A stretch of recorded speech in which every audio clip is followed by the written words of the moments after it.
నీ జీవితంలో చేసినటువంటి తప్పులు మీ ఒక్కరికి తెలుసు. అది నేను చేసిన, నన్ను ఇయ్యాతో క్షమించు కాలభైరవ, నన్ను క్షమించు అని చెప్పేసి మొక్కుకోండి. 108 సెకండ్లు. ఓకే, జై శ్రీరామ్. జై శ్రీరామ్. देवराज सेव्यमान पावनान्ति पङ्कजं ज्ञानयज्ञसूत्रमिन्दुशेखरं कृपाकरं नारदादियोगी वृन्दवन्दितं दिगम्बरं काशिकापुराधिनाथ कालभैरवं भजे.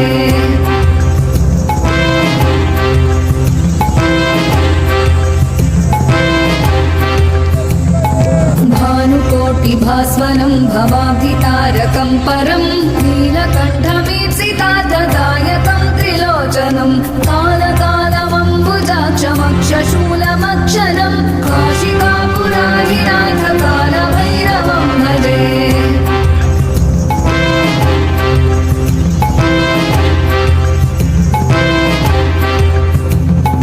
शूलटङ्कपाशदण्डपाणिमादिकारणं श्यामकायमादिदेवमक्षरं निरामयं भीमविक्रमं प्रभुं विचित्रताण्डवप्रियं काशिकापुराधिनाथ कालभैरवं भजे.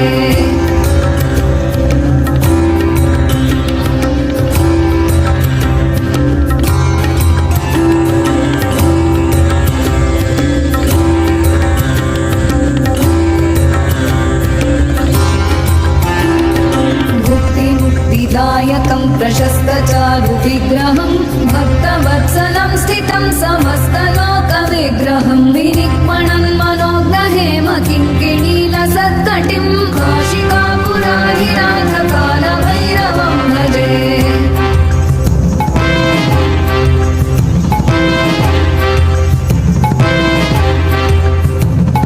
धर्मसेतुपालकं त्वधर्ममार्गनाशकं कर्मपाशमोचकं सुशर्मदायकं विभुं स्वर्णवर्णशेषपाशशोभिताङ्गमण्डलं काशिकापुराधिनाथ कालभैरवं भजे.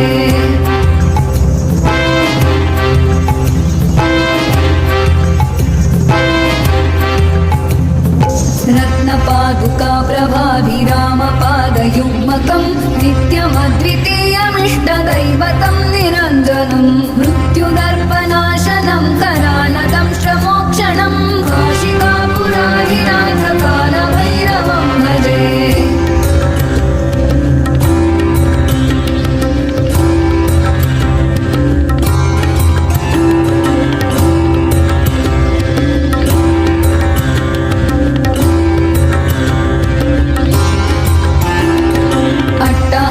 भिन्नपद्मजाण्डकोशसन्ततिं दृष्टिपातनष्टपापजालमुग्रशासनम् अष्टसिद्धिदायकं कपालमालिकाधरं काशिकापुराधिनाथ कालभैरवं भजे.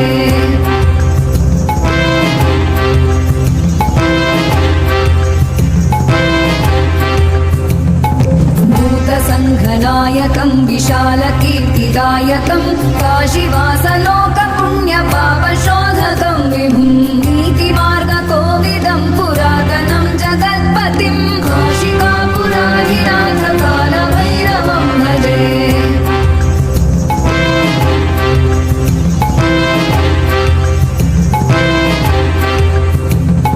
कालभैरवाष्टकं पठन्ति ये मनोहरं ज्ञानमुक्तिसाधनं विचित्रपुण्यवर्धनं शोकमोहदैन्यलोभकोपतापनाशनं प्रयान्ति कालभैरवाग्निसन्निधिं नराध्रुवं प्रयान्ति कालभैरवाग्निसन्निधिं नराध्रुवं प्रयान्ति कालभैरवाग्निसन्निधिं नराध्रुवम्. సాక్షాత్తం బ్రహ్మదేవుని యొక్క శిరస్సు ఎక్కడైతే పడిపోయిందో దాన్ని బ్రహ్మకపాలం అని చెప్పేసి అంటారు. కలియుగంలో ఉన్నటువంటి ప్రతి ఒక్క ప్రతికూలమైనటువంటి శక్తులకు జవాబిచ్చేటువంటి దైవం ఎవరన్నారంటే కాలభైరవుడు మాత్రమే. అది ఈ జరిగేటువంటి కలియుగంలో చేసేటువంటి ప్రతి ఒక్క మనిషి తప్పులే చేస్తాడు. తప్పులు చేసినటువంటి మనిషిని క్షమించేటువంటి స్థానం